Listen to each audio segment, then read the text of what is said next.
Bom dia. Bom dia a todos. Eu queria, na abertura desse evento, em nome da direção do IESP, da UERJ, dar as boas-vindas a todos os presentes, a todos os palestrantes, agradecer a presença, eles todos prontamente aceitaram participar desse evento, em especial agradecer ao embaixador Celso Amorim, que prontamente aceitou o convite para proferir a conferência de abertura. Eu queria também expressar a enorme satisfação e o orgulho dessa instituição, do IESP, em promover esse evento. E, principalmente, em ter abrigado, nesses últimos 15 anos, o Observatório Político Sul-Americano, coordenado pela professora Maria Regina Soares de Lima, e, desde o ano passado, também por mim, junto à Maria Regina.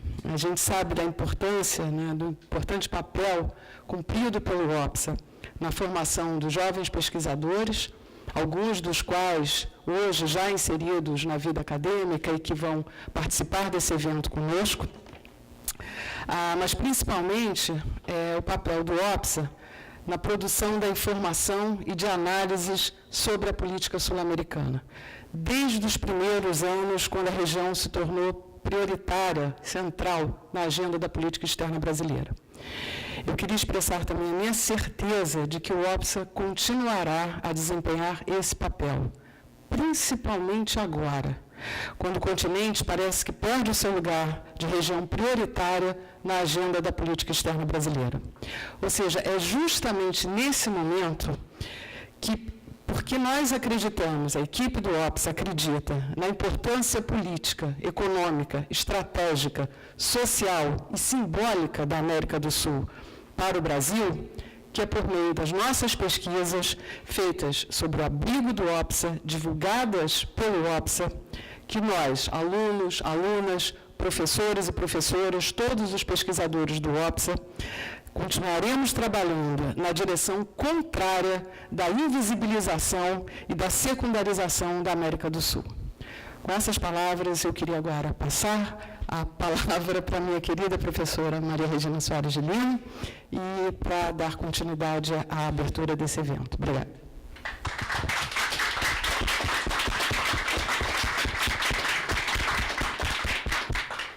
Obrigada, Letícia. É uma satisfação enorme, estar aqui hoje, 15 anos do OPSA, ver os meus queridos ex-alunos, alunos, hoje doutores, jovens pesquisadores. Você chama. Eu esqueci qual era o cerimonial. Mas, antes de mais nada, que eu também fiquei emocionada, Então, antes de mais nada, saudar o ministro, embaixador Celso Amorim. Convidá-lo à mesa.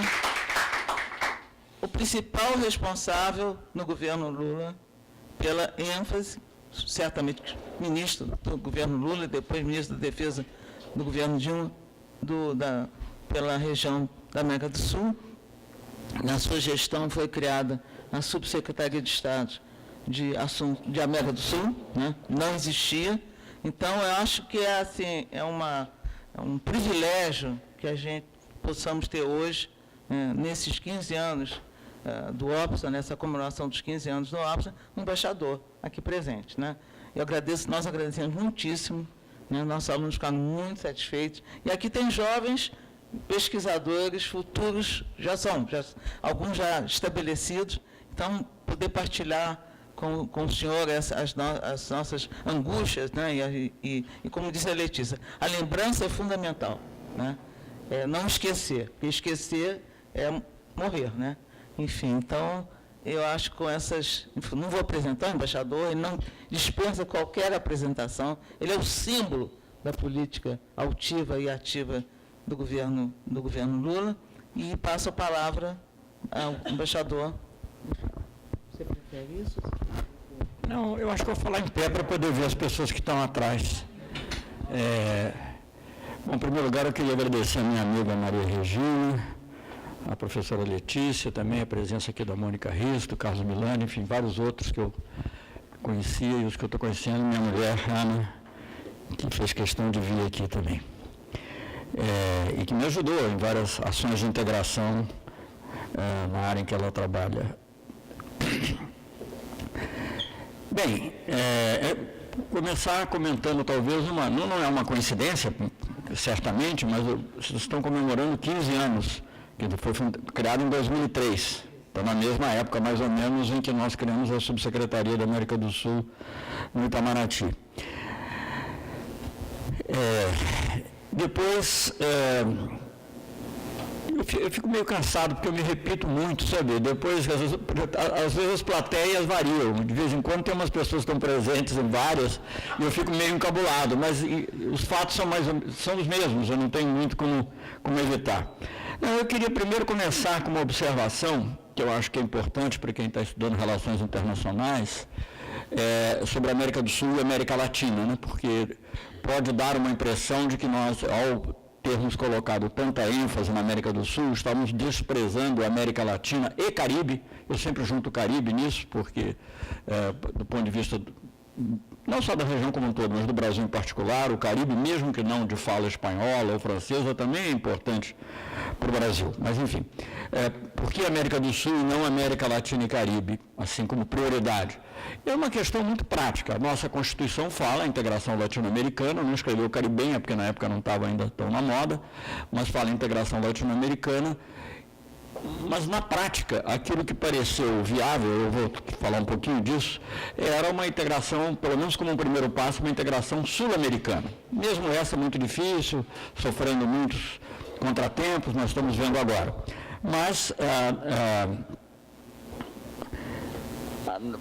pelo menos na época em que eu comecei a tratar mais de perto desses assuntos, primeiro como chefe do Departamento Econômico do Itamaraty, depois como ministro, o que parecia viável era uma integração sul-americana e não latino-americana como um todo, pela simples razão de que os países da América Central para cima, incluindo o México, já estavam buscando, pelo menos do ponto de vista econômico, uma integração muito grande com os Estados Unidos. Então, isso tornava, digamos assim, a ideia de você trabalhar pela integração latino-americana imediatamente algo meio utópico e muitas vezes até desagregador, porque as coisas caminhavam num sentido diferente. Talvez isso mude agora, porque a história evolui sempre, mas eu acho que estruturalmente é mais difícil pensar numa integração da América Latina e Caribe, ou para pensar nela você tem que inevitavelmente passar por uma integração da América do Sul. Isso não é, enfim, não precisa ser um teórico de relações internacionais para saber que a geografia condiciona muito do que nós podemos fazer na política. Né? Quer dizer, a União Europeia poderia ter mais, sei lá, afinidade com o Canadá ou com a Austrália do que com alguns outros países europeus, digamos, a Alemanha, a França. Mas essa integração é o que está disponível, próximo, e é o que permite, digamos, um fortalecimento. Então, essa foi a razão da ênfase na América do Sul, que ficou muito clara para mim sobretudo desde o governo Itamar Franco. Eu já tinha trabalhado antes como chefe do Departamento Econômico na criação do Mercosul, acho que foi a época em que nós nos conhecemos, mais ou menos. Foi um momento muito importante. E eu só vou fazer 2 ou 3 rápidas observações sobre o Mercosul, antes de passar para outros aspectos. O Mercosul é sempre muito importante, eu sempre preciso voltar a ele. Mas um dos aspectos que eu gostaria de assinalar, que frequentemente é desprezado nos comentários da mídia, é que o Mercosul é, sobretudo, um projeto de paz e cooperação. O comércio é um instrumento, claro que é um instrumento importante e tem o seu valor próprio também, mas é um erro olhar para o Mercosul, para a integração da América do Sul, do ponto de vista exclusivamente comercial. Embora mesmo do ponto de vista comercial seja muito importante, vou voltar a isso, mas isso é muito importante de ter presente. Nós vivemos aqui, sobretudo no sul do continente, eu não gosto muito da expressão Cone Sul, porque quando aplicado ao Brasil dá uma certa confusão, o Nordeste entra no Cone Sul, a Amazônia entra no Cone Sul, não sei, mas enfim, desde muito tempo, sobretudo na época dos governos militares, havia uma enorme rivalidade entre Brasil e Argentina, né, que chegou a um auge na época da construção de Itaipu, tanto pelo lado geopolítico, né, que era, digamos, de certa maneira, uma forma de atrelar o Paraguai ao Brasil, dentro dessas disputas regionais, quanto também do ponto de vista mais estritamente, isso talvez houvesse uma certa dose de imaginação, mas de qualquer maneira do ponto de vista da distribuição de energia e com o risco, digamos, de que nós absorvêssemos toda a possibilidade da energia da bacia Paraguai-Paraná e tornasse impossível a Argentina construir as suas próprias barragens, sem falar nas fantasias que também existiam na época, né, Maria Regina, de que o Brasil poderia, abrindo as comportas de Itaipu, alagar Buenos Aires. Isso tudo porque os governos extremistas, sobretudo governos de natureza militar, autoritários, eles sempre precisam descobrir inimigos, porque os inimigos são os que justificam a sua permanência no poder. Então, essa tensão entre Brasil e Argentina era muito forte. E uma das prioridades, quando os dois países se democratizaram, eu vou falando, viu, porque eu vou falando as coisas que eu vou lembrando. Hein? E a gente vai ouvir. Logo com a democratização, primeiro o Alfonsin, depois aqui com o Sarney, que era o seu governo Tancredo, acabou sendo o governo Sarney.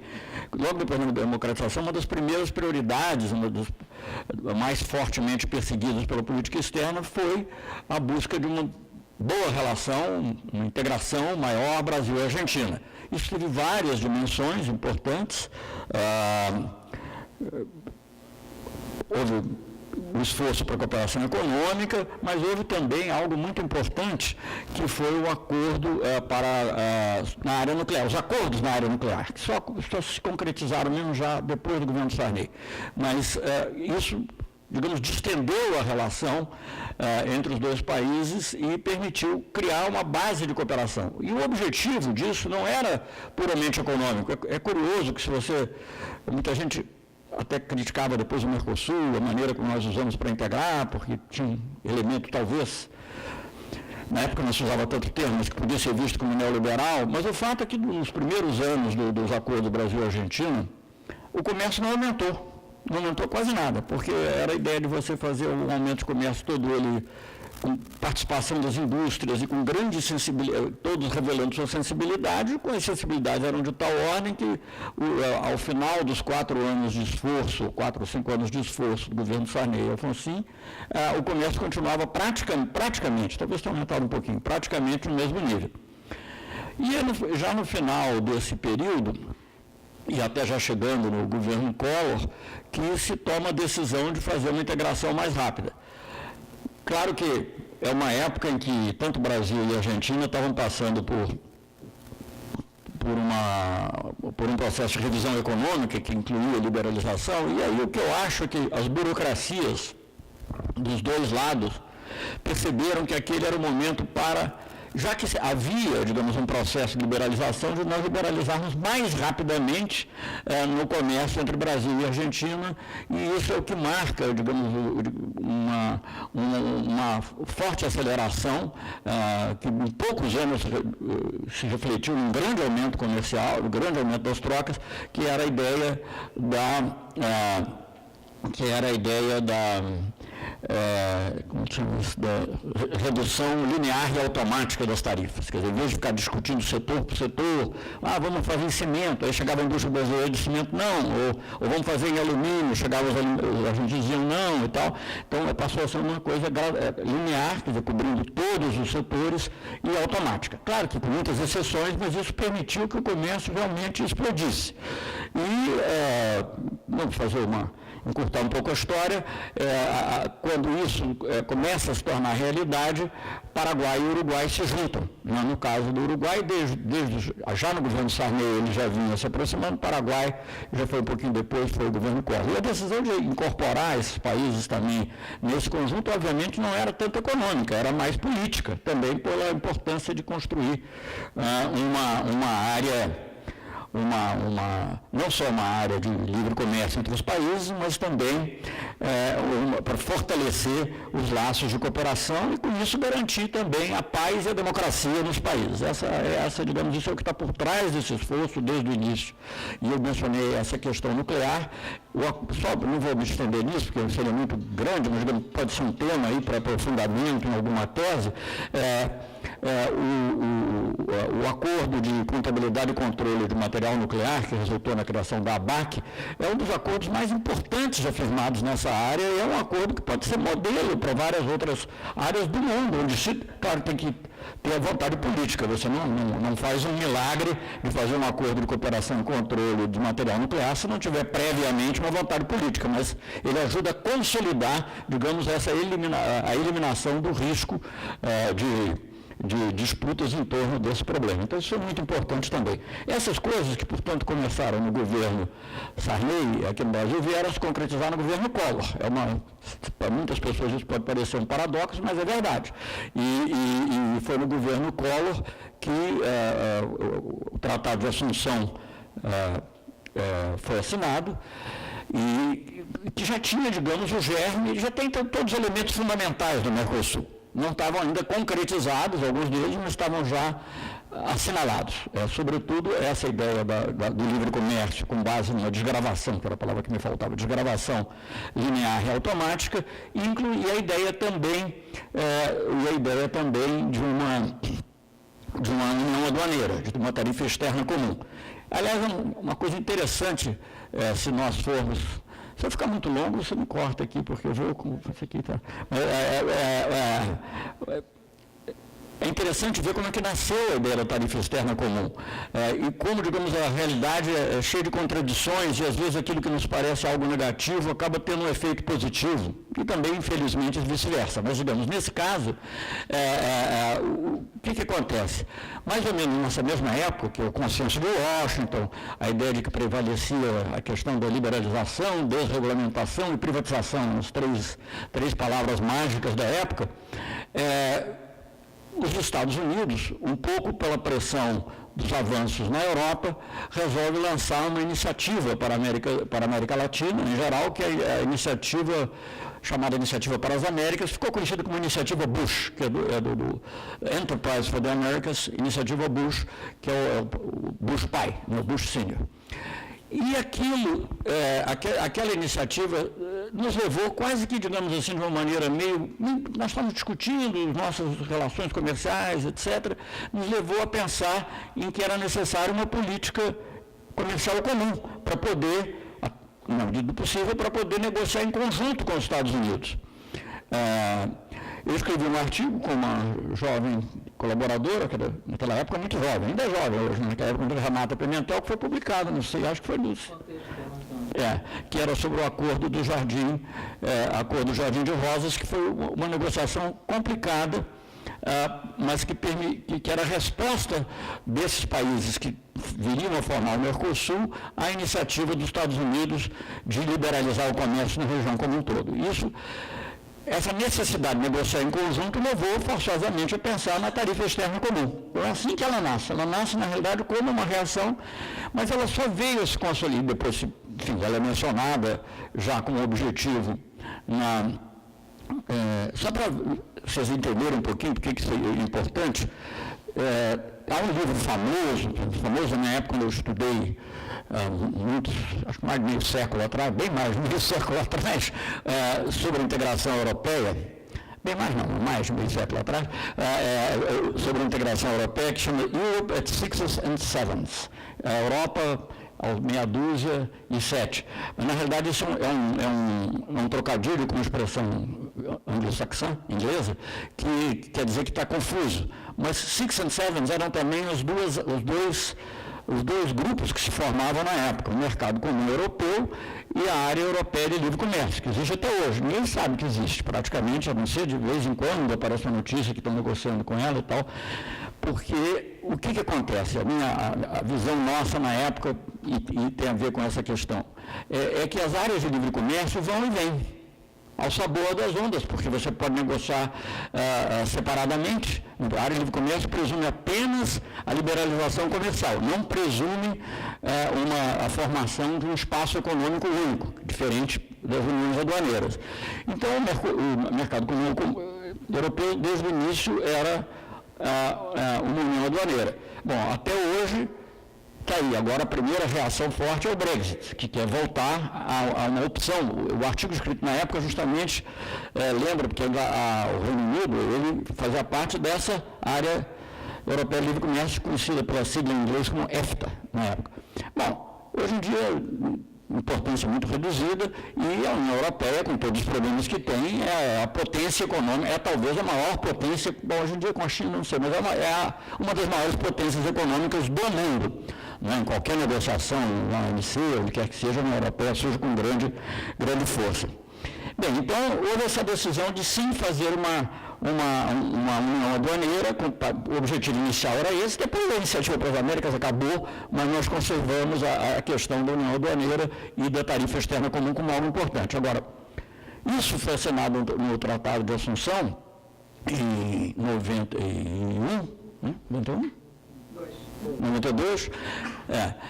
92, mas só na realidade só seria concretizado o esquema prático só seria concretizado em 94 com o protocolo de Ouro Preto. Embora o protocolo de Ouro Preto, sempre que eu estou aqui entre alunos, tem que falar essas coisas para não induzi-los em erro. O protocolo de Ouro Preto, ele próprio não trata da tarifa externa comum, ele trata das questões institucionais do Mercosul. Mas, em paralelo, esse foi um ano, aliás, de muita negociação, um ano que não foi simples, é que foi criada a tarifa externa comum. Houve o compromisso de manter a tarifa externa comum. Isso foi muito importante na época em que ocorreu, porque ela corresponde à mesma época em que os Estados Unidos estavam lançando, já no governo Clinton, a área de livre comércio das Américas. Então, era mais importante ainda você ter, digamos, digamos, armadura, talvez seja uma palavra muito forte, mas ter essa defesa que é a tarifa externa comum no Mercosul. E isso foi concretizado, não foi uma coisa fácil, houve muita discussão, é muito curioso para quem acompanha a história, porque houve oposições à tarifa externa comum à direita e à esquerda aqui no Brasil. Né? E houve um momento, um dos meus livros eu comento isso, não vou entrar em detalhe agora, mas de qualquer maneira houve essa oposição à direita e à esquerda. No caso do Brasil, a direita porque não queria ficar presa à Argentina e queria poder negociar direto com os Estados Unidos, etc. E a esquerda porque achava que, digamos, ter uma tarifa externa comum, de qualquer maneira, nos imporia alguma redução tarifária maior do que seria desejável do ponto de vista da indústria brasileira. Simplificando um pouco, mas no final se fez, eu acho que foi uma coisa boa, e o Brasil, o Mercosul ganhou essa personalidade, e para o Brasil também isso depois viria a possibilitar outras negociações. Tem. Então, isso se consolida com todos os problemas eventuais, isso se consolida em 94, e aí, digamos, eu tive uma participação pessoal, eu estive envolvido nisso, porque era, nessa época, já ministro das Relações Exteriores do governo Itamar Franco. Depois veio o governo Fernando Henrique, e eu, nesses anos, não tive uma participação grande, praticamente nenhuma participação nos assuntos aqui da região, porque eu fui embaixador na ONU, embaixador em Genebra, portanto fiquei longe. Mas continuei acompanhando, naturalmente, com grande interesse, só queria falar de uma coisinha. Naquela época em que nós estávamos ao mesmo tempo, digamos, consolidando o Mercosul através da tarifa externa comum, e que estava sendo lançada a ALCA, o Brasil também teve a ideia, o presidente Itamar Franco fez isso num discurso em Santiago, na reunião do Grupo do Rio, ele lança a ideia de uma ALCSA, ou Área de Livre Comércio Sul-Americana. Quer dizer, era a ideia dentro dos cânones da época, em que o livre comércio era visto como um grande instrumento de política externa, e muita gente até dizia ALCSA e não ALCA. Não era necessariamente uma posição do governo, mas a ideia de fazer uma área de livre comércio sul-americana era de nos adiantarmos a essa eventual integração das Américas como um todo, onde a hegemonia norte-americana seria evidente, indiscutível e incontrastável. Né? Note-se que nessa época já os Estados Unidos estavam negociando, já sei bem quando concluíram, estavam negociando o acordo de livre comércio com o México e com o Canadá, que depois viria a ser o NAFTA. É muito interessante esse período, porque ao mesmo tempo que tem essa discussão sobre a ALCA, você tem uma discussão também sobre a tarifa externa comum, com a Argentina, durante algum tempo, desejando poder negociar separadamente. Falava-se nessa época de expansão do NAFTA, era o que se falava-se mais disso do que propriamente da ALCA. No final foi lançada a ALCA. Bem, aí nesse período, eu também para encurtar um pouco a história, uma negociação, nós fizemos o possível para coordenar a posição latino-americana, o Brasil presidia o Grupo do Rio, e era uma coisa um pouco avassaladora, impossível no momento daquele, se você dissesse não à ALCA naquele momento, acabava o Mercosul, porque a Argentina dizia, não, eu vou negociar. O Brasil não quer um problema dele. Então, nós tínhamos ali uma questão tática complexa, que era, digamos, de colocar condicionantes para que a ALCA se realizasse, temas como transferência de tecnologia, insistir em subsídios agrícolas, questões como essa, e, por outro lado, conseguir prazos adequados. E por insistência nossa, o prazo, que muitos queriam que fosse 5 anos, eu cheguei a receber uma proposta de que fosse 7, não sei o quê, nós insistimos em 10 anos. Eu não poderia ir, isso é o governo Itamar Franco nos seus últimos dias. Eu mal poderia imaginar que 10 anos depois nós estaríamos de volta ao governo, eu pessoalmente estaria de volta ao governo um pouco antes do final desses 10 anos, passados 8 anos do Fernando Henrique Cardoso. Não foi por isso que eu fiz, porque eu não podia jamais imaginar, quer dizer, você é ministro uma vez, é um acaso, eu devia voltar à minha vida de embaixador, nunca mais voltaria. Mas achava importante para o Brasil ter esse prazo, não só para você poder estruturar melhor a sua própria negociação, mas, sobretudo, para poder consolidar o Mercosul. Quer dizer, você teria um tempo em que o Mercosul poderia ser consolidado e poder realmente negociar como um bloco, se realmente não fosse possível evitar uma negociação. Bem, então isso é algo importante, porque, digamos, fazendo um corte, eu só quero mencionar uma coisa, para não ser injusto. No governo Fernando Henrique Cardoso, houve algo importante que foi, na minha opinião, uma coisa pelo menos, houve outras, mas, digamos, nesse aspecto, uma coisa importante que foi a primeira cúpula de presidentes sul-americanos, né, que se realizou acho que foi um ano antes de acabar o governo, foi 2001 ou 2002. Então, Setembro de 2000? Tá bom. Tem sempre alguém aqui bom para me corrigir, tá vendo? Você vai ficando mais velho assim, então você precisa dizer quando é que foi mesmo aquilo, etc. Como é o nome do fulano? Enfim, então, foi uma coisa importante, porque é um sinal político de América do Sul, e isso tem que ser acreditado ao governo Fernando Henrique. Entretanto, não foi feito nenhum esforço com relação ao aprofundamento dessa parte econômica e comercial no plano, salvo na questão da infraestrutura. Foi criada também a IRSA, mas na parte comercial não foi feito nenhum esforço adicional. Eu me lembro que, na época, o governo venezuelano, Andrés Pérez, Caldeira, não era o Chaves, queria uma aproximação maior e tal, queria entrar para o Mercosul, mas houve uma certa resistência, porque, na época, a prevalência absoluta, e essa é uma coisa que eu pude testemunhar, nessa área econômica, era a questão da estabilidade macroeconômica. Então, botar mais um país no Mercosul, confundiria, etc. e tal. Bom, há outros aspectos que eu poderia comentar, digamos, na ONU realmente isso para mim ficou uma coisa meio distante, porque eu me ocupei mais de assuntos de paz e segurança internacionais, ou de assuntos globais, mas pouco. Mas voltando, eu depois fui embaixador em Genebra, novamente, e aí eu pude sentir a importância da coordenação do Mercosul nas próprias negociações da Organização Mundial do Comércio, na preparação do que foi a fracassada conferência de Seattle e depois em Doha.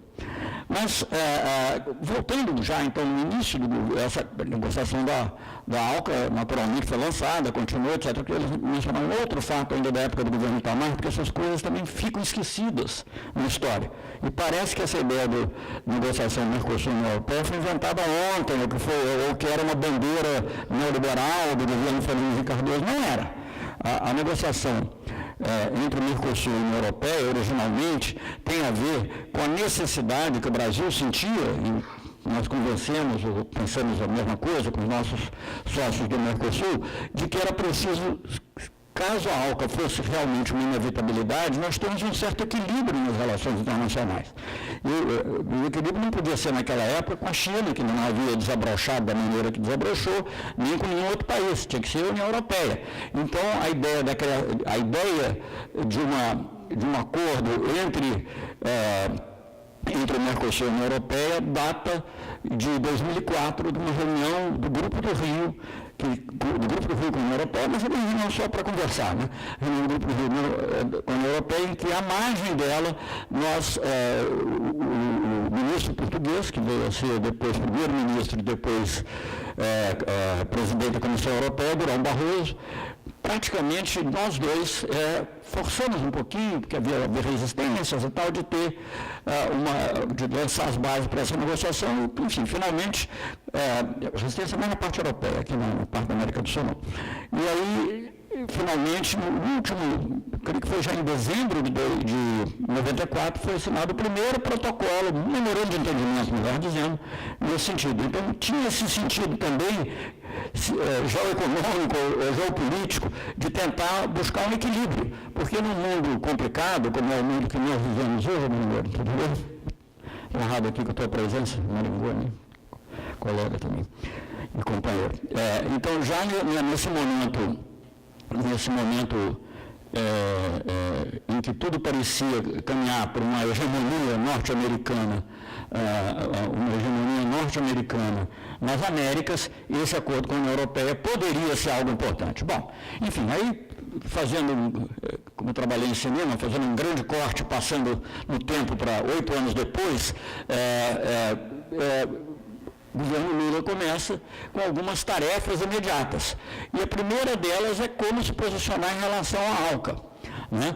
E havia uma pressão imensa, e mais na mídia brasileira. Uma pressão imensa para nós assinarmos logo. Primeiro, antes de poder sentar e saber direito de como é que a negociação estava, já tinha que responder das perguntas dos jornalistas quando o Brasil ia fazer a sua oferta. Fazer oferta significava quais seriam as reduções tarifárias que seriam colocadas sobre a mesa pelo Mercosul para os Estados Unidos. Isso porque o governo anterior havia concordado que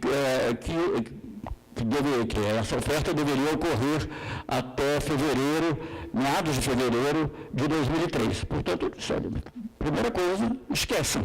Eu não vou em 45 dias de governo vou ter que conversar com empresários, naturalmente, como já vinham conversando, mas vou ter que conversar também com sindicatos, conversar com outros setores para saber o que a gente pode fazer de fato ou não pode fazer. Então, esse foi o primeiro choque assim, com a mídia brasileira em relação à política externa.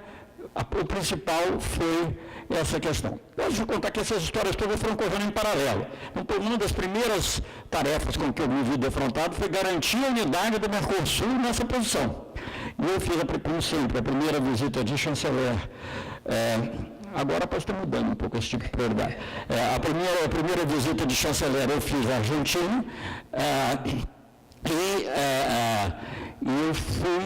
eu tinha vários encontros, inclusive com os negociadores, e tinha também um encontro com uma associação empresarial, que era imensa, né? Para minha surpresa, porque as reuniões de associação empresarial em 93, quando nós estávamos criando o Mercosul, tinha 5, você tinha Varig, Banco do Brasil, e acabava, né? E aí tinha uma coisa imensa, uma sala lá muito grande, com 200 pessoas, etc. E eu resolvi fazer o seguinte, eu falei, não, marca essa reunião antes. Por quê? Porque aí tinha duas questões, como continuar o Mercosul e como negociar a ALCA. E eu falei, olha, eu vou queimar os meus navios. Vou começar a fazer uma coisa que em diplomacia não se faz sempre, a não ser quando o objetivo é esse mesmo. Quer dizer, em vez de começar pelas reuniões privadas, eu não sabia encontrar o presidente do Audi, encontrar o negociador principal, que era o Martim Redrado, além do ministro, que não se envolvia muito nos assuntos comerciais.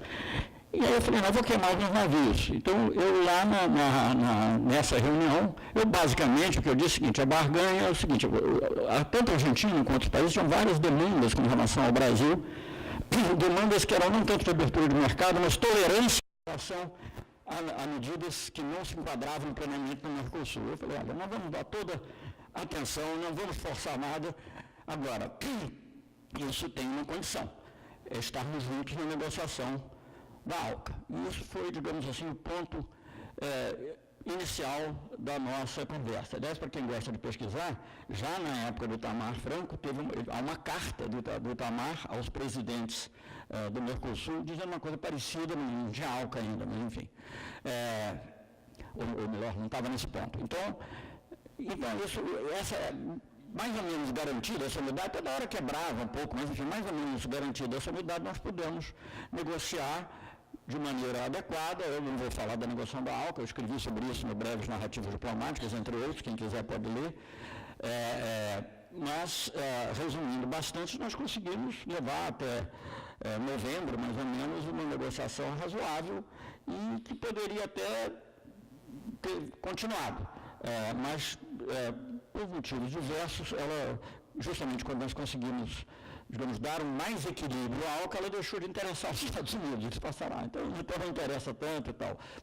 Vários temas, como compras governamentais e propriedade intelectual, etc., eram centrais para nós e, ao mesmo tempo, nossas demandas em relação à agricultura, etc., ficaram lá, nesse acordo de novembro, ficaram assim, umas pontas de nivelinho abertas e com o tempo ele se desenvolveu, em inglês se usa muita expressão unravel, quer dizer, o novelo se desfez, né, rapidamente.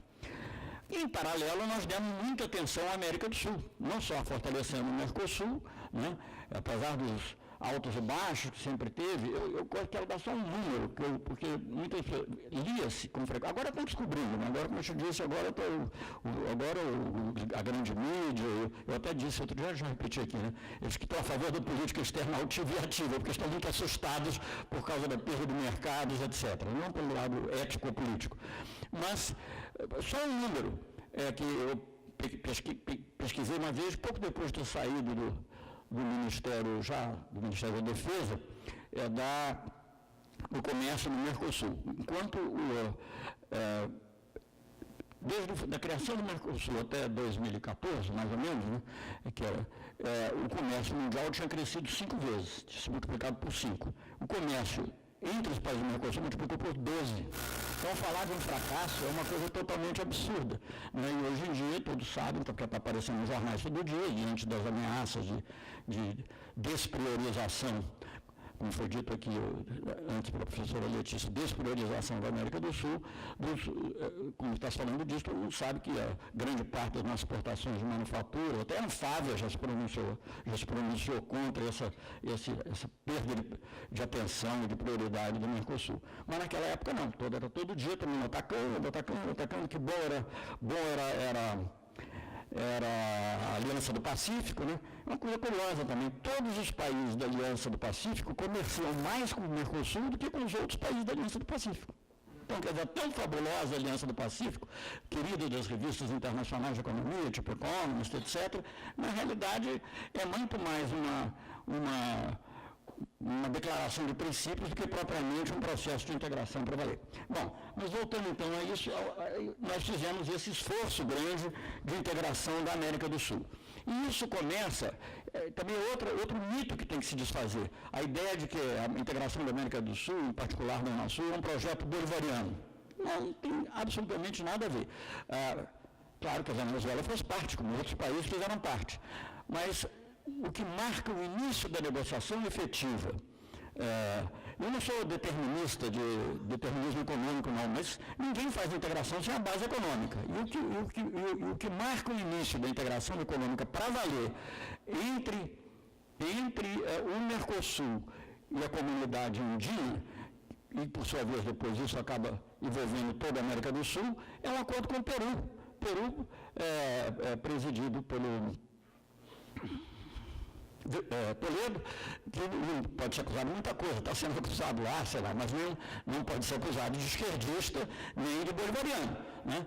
Porque o Peru percebeu que, apesar de estar fazendo também acordo com os Estados Unidos, para ele interessava um certo equilíbrio. Ele, no dia da posse do presidente Lula, ele ficou para o jantar, ele praticamente se autoconvidou para o jantar, foi todo mundo embora, não ficou Fidel Castro, não ficou ninguém dessas pessoas chaves, todo mundo embora, e ficou o Toledo, porque ele queria propor um acordo entre entre o Peru e o Brasil. E aí foi dito a ele, quer dizer, eu tinha os elementos técnicos, porque eu tinha participado dessas negociações, estava ali o Marco Aurélio também, obviamente o presidente, estavam as primeiras damas e as mulheres dos ministros, e foi dito a ele que com o Brasil não dava, tinha que ser com o Mercosul. Para ele ficou meio assim, porque sentiu que ia dar complicação, seria mais difícil, de fato foi complicado, porque nós tivemos que convencer o Uruguai na época tinha um governo de direita, do presidente Baggio, foi uma coisa complexa, mas fizemos o acordo. Primeiro fizemos acordo Mercosul-Peru, depois se estendeu a Mercosul Comunidade Andina, e eu me lembro uma coisa muito interessante, eu anotei nas minhas anotações, eu anotei nas minhas anotações um plenário muito feio, mas enfim, eu escrevi nas minhas anotações que o discurso da chanceler colombiana, porque a Colômbia, quando o Brasil lá atrás, no governo Itamar Franco, havia mencionado a ideia, a possibilidade de uma AUCSA, área de livre comércio americana, era um dos países que mais resistia, já tinha uma relação muito próxima com os Estados Unidos, etc. Então, eu era muito cuidadoso em não falar em área de livre comércio americana, nem usar essas expressões para não criar, falei, acordo Mercosul, Comunidade Andina, etc. E tal. Eu me lembro que no dia que nós estávamos em Montevidéu, o depósito do acordo na Secretaria da ALAD, a colombiana Carolina Barco, filha de um presidente colombiano também, ela no seu discurso disse assim, com esse acordo que estamos firmando, estamos praticamente criando uma área de livre comércio americana. Eu falei, olha, que coisa. Ela dizendo isso. É quase tão surpreendente quanto ver a Miriam Leitão defender a relação bilateral com a Argentina e a nossa presença no mundo árabe. Né? Mas, enfim, foi surpreendente positivamente. Né? É bom que as pessoas mudem e evoluam, né? E tal. Enfim, então isso é o que marca.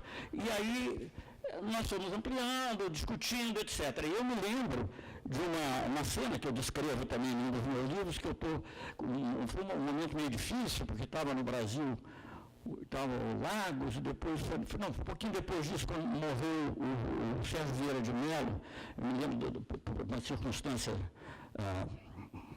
pessoal, de amizade que eu tinha com o Sérgio Vieira de Mello, mas também logística, porque eu tinha ido para o Peru para negociar um determinado acordo, o começo desse acordo, e isso era 2003 ainda, e depois eu soube que o corpo do Sérgio Vieira de Mello estava sendo trazido para o Brasil e que o secretário-geral da ONU vinha com a Fernanda Fernandes, tem que voltar.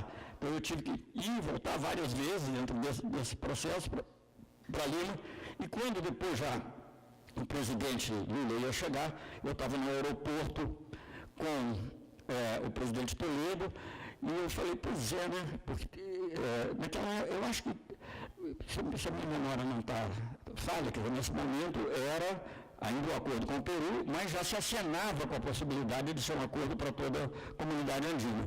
E eu comentei com o presidente Toledo, que estava no aeroporto comigo, e disse assim, pois é, né, presidente, nós agora com isso aqui, estamos criando uma verdadeira comunidade sul-americana de nações. E ele me perguntou, posso falar isso? Falei, claro que pode, presidente, tal, não sei o que e tal. E ele falou, e aí a expressão casa ficou e foi a que predominou durante muito tempo. Aliás, eu devo dizer, sem nenhum demérito, mas que a maior contribuição, a mais forte contribuição do presidente Chaves à integração sul-americana foi mudar o nome de casa para Unasul. E eu não estou fazendo nenhuma indiscrição, porque ele disse isso publicamente, inclusive na frente da presidenta Bachelet, que o Unasul era mais masculino, mais assim, viril.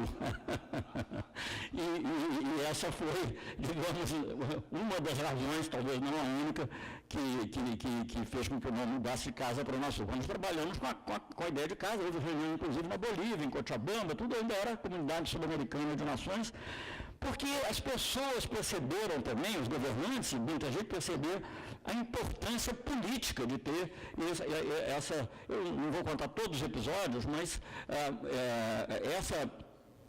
a Unasul, ou a Casa, enfim, porque foram momentos diferentes, e mesmo os países bilateralmente, muitas vezes, mas impulsionados por esse mesmo esforço, contribuíram decisivamente para a paz na região. Isso é uma coisa que as pessoas não percebem. E quando eles falam, o Brasil prestigiava o Chaves, eles passamos boa parte do tempo, o presidente Lula principalmente, convencendo o Chaves a dialogar com a oposição. Era um esforço, né? Porque a iminência de uma guerra civil era, também naquela época, transparecia. Não havia o problema dos refugiados. Um parêntese, eu tenho visto agora fotografias e filmes dos refugiados centro-americanos que estão indo para os Estados Unidos, que vêm de vários países, não necessariamente países bolivarianos, eles são movidos pela pobreza criada pelo próprio sistema capitalista na região. Então, eu acho que precisa também ter presente essas coisas. É claro que pode ter havido erros econômicos também na administração do governo Chaves, mas eu acho que é importante ter presente, não se faz a mesma paralelo, né, quando a mídia trata desse tema. Bom, mas voltando aqui a essa questão, teve muitas ações políticas, quando houve, por exemplo, o ataque às Farc em território equatoriano, que a Colômbia, obviamente, foi muito criticada. O Uribe, para onde ele foi? Ele não foi para Washington, ele veio para Brasília, para se aconselhar com o Lula e pedir que a gente ajudasse a intermediar, etc. e tal. Mas, enfim, o que eu quero salientar é que tem uma grande importância política a integração da América do Sul. Não é uma miopia absoluta procurar ver isso só pelo ângulo comercial. Pelo ângulo comercial é muito bom também. Se você pegar o conjunto da América, do Mercosul chegou, eu não sei mais, eu perdi as estatísticas, eu também já não olho mais, porque a estatística já me cansou, passei a vida olhando estatísticas, sobretudo quando era ministro, porque eu tinha que convencer a mídia minimamente, né? Então, já não olho tanto, mas o Mercosul, como um todo, é um mercado equivalente aos Estados Unidos para o Brasil. Chegou a ser maior em determinado momento. Né? E a América do Sul, maior ainda, a América do Sul chegou em certo momento, não sei se chegou a passar, ou era América Latina e Caribe, chegou a passar a União Europeia. Né? Isso coincide também com o crescimento da China, de modo que ela nunca ficou em primeiro lugar. Mas, então, foi bom. E com ainda, digamos, para quem quer ver por esse ângulo do valor agregado, as pessoas que criticam muito as nossas exportações para a China, porque para a China a grande parte o que é verdade, a grande parte é de produtos primários, para a América do Sul e para a América Latina e Caribe em geral, 80% ou 90%, dependendo um pouco do país ou da sub-região considerada, é de manufaturas. Quer dizer, é muito bom também do ponto de vista econômico, mas é principalmente bom do ponto de vista da paz. E a paz é dessas coisas. Eu, quando saí da Embrafilme, foi ainda no governo militar, por causa de um filme que se chamava Para Frente Brasil, aquela história do filme. Eu lembro que uma vez ali fizeram lá um desagravo, os cineastas, e eu falei, olha, que uma coisa que eu preciso ver é a liberdade. Que liberdade é dessas coisas que é como ar. Você só sente que ela é importante quando falta. Né? E paz é a mesma coisa. Aqui a gente acha que paz é uma coisa automática. Não é automática. A paz tem que ser feita, refeita, rediscutida. Né? E eu digo a paz no sentido mais geral. Não é só ter um conflito armado, aberto, que é claro que aí é muito pior, mas também você ter uma relação afetiva o tempo todo é muito, muito difícil. Eu me lembro das vezes que eu estava, digamos, em Acre, numa reunião da UNCTAD, e tinha o problema do Paraguai, porque queria aumentar um pouco a participação aumentar o nosso pagamento por cessão de energia, etc. Então, é um problema que acompanhava permanentemente. Quer dizer, o Brasil jamais, ele não fez por isso, mas jamais poderia ter tido uma participação na política global ou na economia global se você tivesse aqui no seu... Nós temos 10 vizinhos, gente, é muito potencial de problema. Se a gente não tratar bem, e é também uma coisa muito boa em termos de crescimento, de oportunidade de cooperação. Mas se você não coopera, não existe essa coisa neutra, ou vai para um lado ou vai para o outro. É como qualquer relação humana. Então nós tínhamos que trabalhar muito intensamente por isso. Eu só para dizer também uma coisa que certamente a Maria Regina e a Mônica já ouviram, porque eu repito sempre, mas é que eu acho engraçado. Logo no começo do governo eu fui 7 vezes ao Equador, 6 vezes ao Peru, sei lá, além da Argentina e Uruguai, que obviamente com grande frequência Paraguai. E aí um jornalista me perguntou, ministro, por que o senhor fala tanto da América do Sul? Eu disse, porque eu moro aqui. Se eu morasse em outro lugar, eu morasse em Berlim, eu ia falar da França, da União Europeia, mas eu moro aqui. Porque é uma coisa que o brasileiro não percebe, entendeu? Como, por exemplo, não tem nada a ver com o que eu estou dizendo agora, mas vou contar também. Porque eu acho interessante com relação à política africana, isso quando começou, depois do impeachment, né, acabou não ocorrendo da maneira que ameaçaram, mas vamos fechar as embaixadas na África, não sei o quê e tal, por que o Brasil também agora foi chamado de mulambada, não sei o quê, mas enfim, iam fechar as embaixadas na África, e aí um dos jornais comentando que o Brasil tinha mais embaixadas na África do que a Alemanha. Eu falei, ué, não me consta que mais da metade da população alemã seja de origem africana. Né? Agora, o problema é o seguinte, o brasileiro, independentemente da cor que ele tem, o brasileiro, ele olha para o espelho e ele se vê um europeu. E ele gostaria de ser aquele europeu que ele olha no espelho, que ele imagina, ele não assume a sua realidade. Bom, então, voltando aqui à América Latina, nós trabalhamos intensamente. Há muitos casos em que a ação ou isolada do Brasil, mais das vezes em conjunto com outros países, foi muito importante, desde uma transição política no próprio Equador, que acabou levando, não tinha nada a ver com Correia, mas acabou levando a eleição, primeiro a assunção do vice-presidente, depois a eleição, uma instabilidade enorme. O Equador tinha tido, sei lá, 9 presidentes em 11 anos, uma coisa assim. Contribuímos, e sempre é chamado deles, que nunca nos metemos em coisas, contribuímos para essas discussões entre Venezuela e Colômbia, que em certo momento ficaram tão acirradas. Eu pessoalmente achei que nem o presidente Lula ia conseguir convencer o Chaves. E eu falei com os cubanos, olha, acho bom vocês falarem com o Chaves, porque senão a gente pode ter um conflito grave. Falei com o Bruno Rodrigues e isso deu o resultado. Baixar um pouco a bola. Então, essa ação permanente em favor da paz é uma coisa que caracterizou a política desses anos todos e é uma coisa que caracterizou o Unasul. Já mais adiante, o próprio presidente Kirchner, como secretário-geral do Unasul, também teve intermediando um novo conflito entre Colômbia e Venezuela. Enfim, então, isso eu acho que era uma coisa que tem que ser ressaltada. Nós trabalhamos não só pela economia, pelo comércio, mas, claro, que passou por aí, porque as relações passam por aí, mas, sobretudo, pela paz. E o objetivo, quer dizer, também de justificar essa ideia de que é tão presente essa ideia, sabe, que a força da hegemonia cultural é tão grande, que uma vez um desses sites, eu não vou citar o nome, porque eu posso até estar errado, eu faço confusão, Brasil Atual, Brasil de Fato, Fórum, não sei o que, tem uma porção, mas um deles me entrevistou e disse assim, não, porque a Unasul que era um projeto bolivariano, eu falei, não, eu tive que interromper, não era um projeto bolivariano, a Unasul, eu contei a história que eu acabo de contar aqui, agora era um jornal progressista, né, que fazendo essa pergunta, porque fica embutido a força do...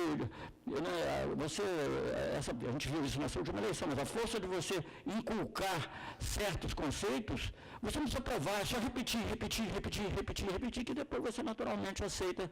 Tem um pensador famoso, se é que se pode falar dele como pensador, que dizia isso, né, que uma mentira, eu tenho medo de falar das coisas, porque senão podem fechar a universidade aqui, então não vou nem citar o nome, mas um que dizia que uma mentira muitas vezes repetida é verdade, né, a gente sabe disso.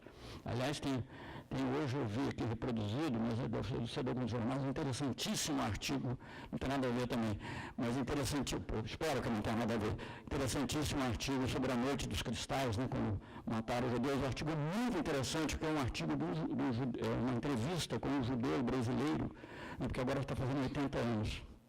Não ele, a Noite dos Cristais. Então ele deve estar fazendo uns 90, porque ele disse que tinha 10 anos.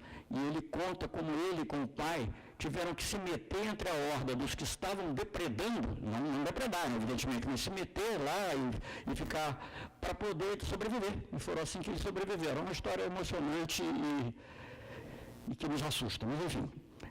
Então é isso que eu queria dizer. O Brasil, eu falei no início, fiz essa diferenciação entre a América do Sul e a América Latina, mas o Brasil não deixou de lado o conjunto da América Latina. As relações com Cuba, com Haiti, a presença nossa no Haiti, podem criticar ou não, mas enfim, as relações com o próprio México, elas mostraram um empenho muito grande do Brasil de manter uma relação. Daí que nasce a ideia, nós fizemos a primeira a primeira cúpula de países latino-americanos e caribenhos. Foi a primeira vez em 200 anos de história independente, os países do Caribe há menos tempo, mas no conjunto, 200 anos de vida independente, pela primeira vez houve uma reunião de presidentes, ou nível de ministros, da América Latina e Caribe, sem a tutela, seja dos Estados Unidos, seja dos europeus. É a primeira, em Salvador. E daí resultou a CELAC. Não sei o que vai acontecer com ela, com o Unasul também a gente já está vendo, a Colômbia já saiu formalmente, o Brasil está sendo convidado para a OTAN, né? Quer dizer, o Shannon, que não está no governo, já convidou o Brasil para a OTAN, enfim, aí há uma total dispersão. Bom, eu não vou agora descer muito mais detalhes, que eu já falei, uma coisa muito importante da qual me ocupei nos anos em que eu fui ministro da Defesa, o Conselho de Defesa Sul-Americano, em termos de integração também da base produtiva nessa área, porque a área de defesa é muito importante para o desenvolvimento tecnológico, e eu sempre dizia, na nossa região não é dissuasão, é cooperação. Dissuasão para fora, cooperação para dentro. Então, com isso também poder... A Mônica lembra que eu fui à Argentina várias vezes aí, nesse contexto, tentar, digamos, harmonizar as relações e no sentido não de buscar inimigos, mas sim de buscar preservar riquezas para a nossa região, poder negociar internacionalmente, etc. Bem, então, essas são as coisas que eu queria mencionar como um todo, quer dizer, lembrar que a integração, sim, claro, ela também tem um objetivo econômico, mas digamos assim, se fosse pensar, um trinômio, né, que seria o nosso objetivo. Paz, democracia verdadeira, profunda, inclusive social, e prosperidade. E tentar fazer isso em conjunto com os nossos vizinhos, quer dizer, as pessoas, por exemplo, e sem prejudicar o Brasil, por exemplo, as pessoas que criticaram muito a nossa atitude em relação tolerante, segundo eles diziam, com relação à Bolívia, olha, mais ou menos na mesma época, houve uma crise lá entre a Rússia, passando pela Ucrânia, não foi agora com a Crimeia, não, foi antes, e faltou gás na Europa. Nós nunca deixamos de ter uma molécula de gás, quer dizer, nunca teve.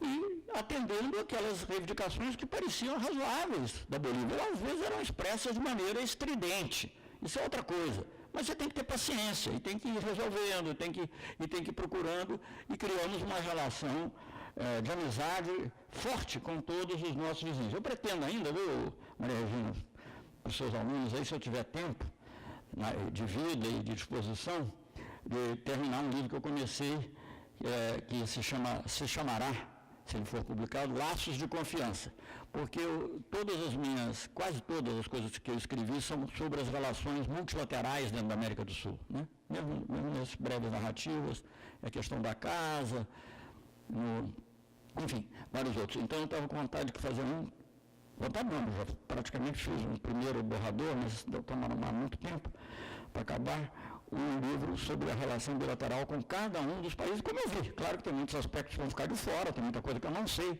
Mesmo no nosso governo, em detalhe, por exemplo, de algumas negociações comerciais, outras eu não participei, mas eu vi o conjunto sempre.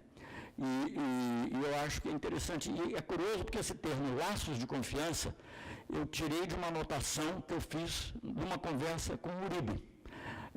Quando houve esse ataque que eu mencionei, às Farc, ataque às Farc em território equatoriano, logo depois houve uma reunião, eu vou acabar, uma reunião do Grupo do Rio, uma cúpula, mas o presidente Lula, por alguma razão, não pôde ir, então eu fui. E o Uribe pediu para me ver, porque ele sabia que ele ia estar na Berlim o tempo todo, depois discordamos, inclusive, na parte pública, mas ele queria conversar e tal. E aí ele conversou de uma maneira muito franca, muito aberta comigo, e eu saí de lá com essa expressão, assim, laços de confiança. Seria o nome que eu daria aqui ao que a gente está procurando fazer na América do Sul e na América Latina. Infelizmente, quando você pensa no futuro imediato, tudo parece ameaçado. Não precisa nem entrar nos detalhes, já começou antes com a SAC, primeiro aquela retirada da Unasul, não formal, mas desativação, mas no caso da Colômbia já formal, e é isso que eu digo, que você tem que trabalhar todo dia. Integração não é uma coisa, você assinou um tratado e aí, bom, agora só cumpriu o tratado. Não é assim, você tem que trabalhar todo dia, porque as razões para conflito e para disputa existem e aparecem, e as atrações externas também ocorrem. Né? Então, você tem que ter muito claro na sua cabeça por quê. E eu termino com esse comentário. O Brasil é um país grande e é um grande país, apesar de estar passando por um momento muito ruim. Mas é um país grande e um grande país. E é um país que é importante no cenário internacional. Há pouco tempo eu fiz um seminário, Mônica estava, minha mulher Ana estava também, em São Paulo, a propósito da democracia, de tudo que tem acontecido no Brasil. E o seminário não foi nem ideia minha, foi ideia do Dominique de Villepin, ministro francês na época do Chirac, governo de centro-direita, e porque ele dizia, olha, nós estamos muito preocupados com o Brasil, porque o Brasil é importante para o mundo. Nesse mundo, e aí ele se referiu ao Trump, etc., o unilateralismo, etc., nesse mundo do jeito que está, nós precisamos do Brasil, mas tem que ser um Brasil democrático. Não tem que ser um Brasil em que os governantes tenham legitimidade para falar e para falar de uma forma que é favorável. Eu acho muito engraçado quando o Steve Bannon diz que fala no Paulo, não quero entrar em comentários que não interessam, mas enfim, de nacionalismo, equipara o nacionalismo, o único nacionalismo, no caso aqui, que se compara com o do Trump, porque lá é America First, bom, você pode dizer que aqui também é America First, mas enfim, mas digamos, olhando isso, o único nacionalismo que realmente existe é a repugnância ou a resistência aos organismos multilaterais, e ao multilateralismo. Porque, na realidade, isso não é uma coisa, vamos pensar, não é uma coisa, essas coisas não acontecem por acaso. Né? Em política, eu não acredito em coincidência. Não quer dizer que tudo seja conspiração, mas coincidência acredita quem quiser. Né? Então, você vê esse movimento em que há, digamos, é paradoxal, porque é um movimento internacional e, ao mesmo tempo, fomentando governos que não necessariamente, eles têm em comum, digamos, ser contra, não a globalização, mas ser contra os instrumentos que moderam e regulam a globalização. Isso é que é o que eles têm em comum. Enfim, então eu acho que é isso. Mas voltando a dizer, o Brasil, independentemente do governo que tenha, mas é um país grande, mas não é grande o suficiente para enfrentar as grandes potências econômicas e políticas do mundo. Não é grande o suficiente para negociar com os Estados Unidos, não é grande o suficiente para negociar com a União Europeia, não é grande, pode até querer negociar para extrair mais vantagem, não é grande o suficiente, eventualmente, no futuro, para negociar com a China.